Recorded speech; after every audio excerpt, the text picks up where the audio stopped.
வணக்கம் உறவுகளே, நான் உங்கள் ஜீவனா. என்னோட சேனலுக்கு யாராச்சும் புதுசாக வந்திருந்தீங்கன்னா ஒரு லைக் அண்ட் சப்ஸ்கிரைப் பண்ணிவிடுங்க.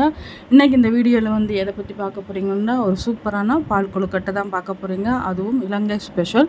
உண்மையாகவே கண்டிப்பாக நீங்களும் இதே போல் செஞ்சு உங்களுடைய பசங்களுக்கு கொடுத்து சாப்பிட்டு பார்த்து எப்படி இருக்குன்னு சொல்லி எனக்கு கமெண்ட் பண்ணுங்கள். இப்போ வாங்க நம்ம பால் கொழுக்கட்டை எப்படி செய்கிறதுன்னு சொல்லி வீடியோக்குள்ளே போகலாம். இப்போ பார்த்திங்கன்னா ஒரு பாத்திரத்தில் இந்த ஸ்பூனால் ஒரு 3 ஸ்பூன் அரிசி மாவு எடுத்திருக்கேன்.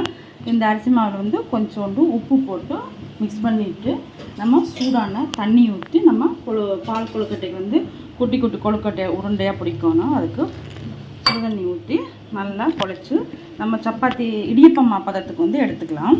பார்த்திங்களா, இந்த மாதிரி மாவு நம்ம இடியப்பம்மா பதத்துக்கு பிடிச்சாச்சு. இப்போ இதை உங்களுக்கு எந்த சைஸில் வேணுமோ நீங்கள் அந்த மாதிரி உருண்டை பிடிச்சிக்கலாம், இல்லை நீள நிலமாக பிடிச்சிக்கலாம். நான் ஃபுல்லாக பிடிச்சிட்டு உங்களுக்கு காமிக்கிறேன்.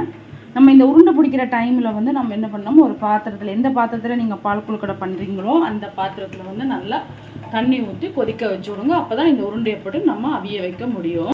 நம்ம தண்ணி வச்சுருந்தோம் தெரியுமா, அந்த தண்ணி நல்லா இந்த மாதிரி பபிள்ஸ் மாதிரி கொதி வந்ததுக்கப்புறமா தான் நம்ம இந்த மாதிரி உருட்டி வச்சுருக்கிற உருட்டி வச்சுருக்கோம்ல, அதை இதில் போடணும். நம்ம என்னென்னு சொல்லிச்சுன்னா, தண்ணி சூடாக இல்லாமல் இருந்துச்சுன்னா மாவு எல்லாம் கரைஞ்சிடும். அதனால் இந்த மாதிரி நல்லா கொதிச்சதுக்கப்புறமா தான் நீங்கள் இதில் போடணும். கரண்டி எதுவுமே வைக்கக்கூடாது, அதை தன்னால் அவியட்டும்னு சொல்லி நீங்கள் விட்டுறணும்.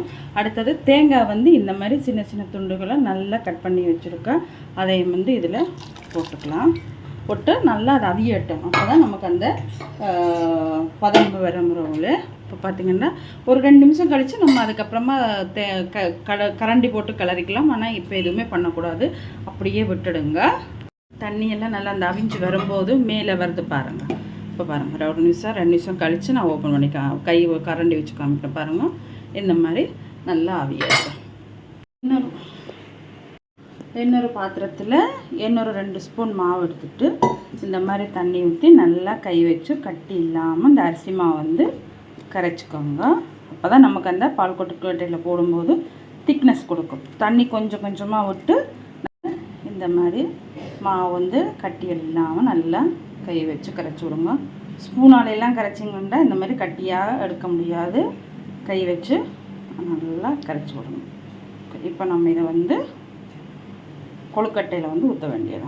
நம்ம வெல்லம் ஆல்ரெடி கரைச்சி வச்சுருக்கோம். ஏன்னா நம்ம சூடாக வெல்லத்தில் அழுக்குகள் இருக்கும். அதனால் வெறுமனே இந்த மாதிரி தண்ணி ஊற்றி அதை கரைஞ்சிருச்சு. இப்போ இதை இந்த கொழுக்கட்டையில் ஊற்றிக்கலாம். பார்த்தீங்களா, வெல்லத்தில் எவ்வளவு மண்ணுகள் தூசிகள் இருக்குது. அதை எதுக்கு வெல்லம் சேர்த்தாலும் இந்த மாதிரி நம்ம ஒரு வாட்டி சுடுதண்ணியில் போட்டு நல்லா அடுப்பில் வச்சோம்னு சொன்னாலே அது லிக்விட் ஆகிடும். அதுக்கப்புறமா நம்ம வடிகட்டிட்டு அதுக்கப்புறமா இதில் ஊற்றினா நமக்கு சுத்தமான சுகாதாரமானதாக கிடைக்கும். மண் கடிப்படாது சாப்பிடும்போது. இப்போ நம்ம கரைச்சி வச்சுருக்கிற அரிசி மாவு இதில் ஊற்றிக்கலாம். இனி நீங்கள் கை விடக்கூடாது, நல்லா கிண்டிக்கிட்டே இருங்க. ஏன்னா அரிசி மாவு போட்டது அடி பிடிச்சிரும். அதனால் இந்த மாதிரி நல்லா கிளறி விட்டுக்கிட்டே இருங்க. அப்போ தான் அந்த மாவு அவிஞ்சு நல்லாயிருக்கும்.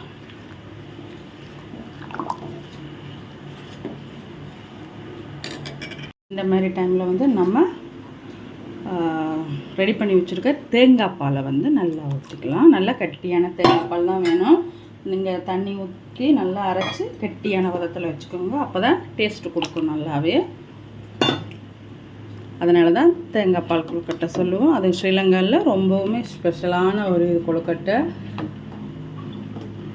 கண்டிப்பாக அது நம்ம சிவப்பரிசியில் செய்யும்போது என்ன கலர் நல்லாயிருக்கும், பார்க்குறதுக்கு அவ்வளோ அருமையாக இருக்கும். இப்போது நல்லா கொதிக்கட்டும். நம்ம கிளறி கட்டணும். அடி பிடிச்சிடும், அரிசி மாவு போட்டோமில்ல, அடி பிடிச்சிடும். அதனால் கிளறி விட்டுக்கலாம்.